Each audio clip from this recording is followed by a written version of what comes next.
Tilak operation Sindoor తర్వాత ఇప్పుడు దేశం అంతా ఆపరేషన్ తిలక్ వర్మ అంటుంది. సో ఎట్లా అనిపిస్తుంది ఈ ఫీల్ అంతా? First of all Modi sir చెప్పారు ఆపరేషన్ సింధూర్ అని.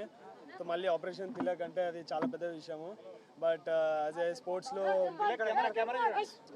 స్పోర్ట్స్లో జస్ట్ మాకు అనేది ఏంటంటే కంట్రీకి ఆడుతుంటే కంట్రీకి గెలిపేయాలని ఉంటుంది ఏ మ్యాచ్ అన్నా. So at the right moment right టైంలో ఆపర్చునిటీ వచ్చింది. So I'm feeling so great that I have done something for కంట్రీకి. ప్రెజర్ ఎలా ఫీల్ అయ్యారు మీరు? లాస్ట్ 20 రన్స్ కి 3 వికెట్లు పడిపోయినాయి ఇండియా. సో చేజింగ్ ఉంది దట్టు పాకిస్తాన్ మీద. సో చాలా ప్రెజర్ ఉంటుంది పాకిస్తాన్ మీద. అంటే బేసికల్లీ మనకి వాళ్ళకి ఒక దాయదుల పోర్ లాగా ఉంటుంది. సో ఆ సిచ్యువేషన్ లో మీరు బ్యాటింగ్ వెళ్ళారు, ఎలా అనిపించింది?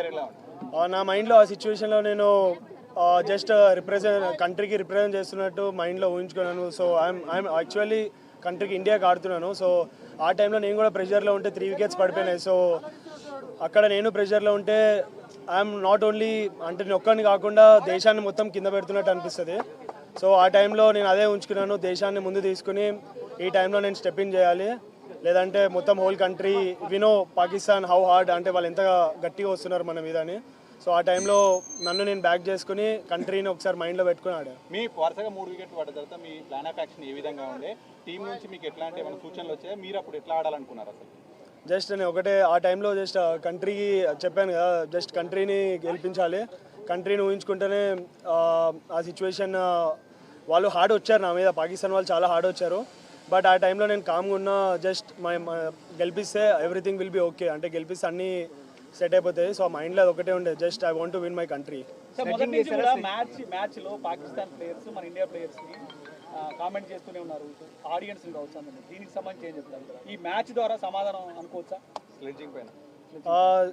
అఫ్ కోర్స్ పాకిస్తాన్ అంటే ఈ మన ఆపరేషన్ సింధూర్ తర్వాత ఇంకా చాలా హార్డ్గా వచ్చారు వాళ్ళు మా మీద. మేము ఆడేది game, it's just a sport. So ఆ టైంలో ఎమోషన్స్ తీసుకుని ఆడితే స్పోర్ట్ ఆడలేము. సో ఆ టైంలో నేను కామ్గా ఉండి ఐఎమ్ సో పేషెన్స్ చాలా అన్నారు, చాలా విధంగా చాలా చెప్పారు.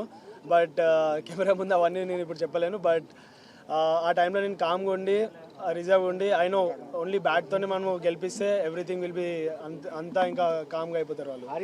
లాస్ట్ ఓవర్ అంటే వరల్డ్ క్లాస్ బౌలర్ ఏమనిపించింది? ఎట్లా ఉంది అంటే ఏమనిపించింది లాస్ట్ ఓవర్ ఫేస్ చేసే ముందు? World class bowler of course, but ఆ టైంలో నేను నన్ను అనుకున్నా I'm the best player. India is always best. India is far అన్నిటికన్నా చాలా పైన ఇండియా అనేది. సో ఒకసారి నేను ఇండియాకి ఆడుతుంటే ఇవన్నీ బెస్ట్ బౌలర్ ఇలా చేస్తాడు అలా చేస్తాడు నా మైండ్లో ఏం లేదు. ఓన్లీ ఆ టైంలో ఓన్లీ ఒక కంట్రీ వచ్చింది, just I want to win the game అంతే. సంజు శాంసన్ శివం దుబే ఎట్లా కోఆర్డినేషన్, ఎట్లా వాళ్ళతో ఎట్లా కోఆర్డినేషన్? అంటే వాళ్ళ మధ్యన మంచి పార్ట్నర్షిప్ వచ్చింది.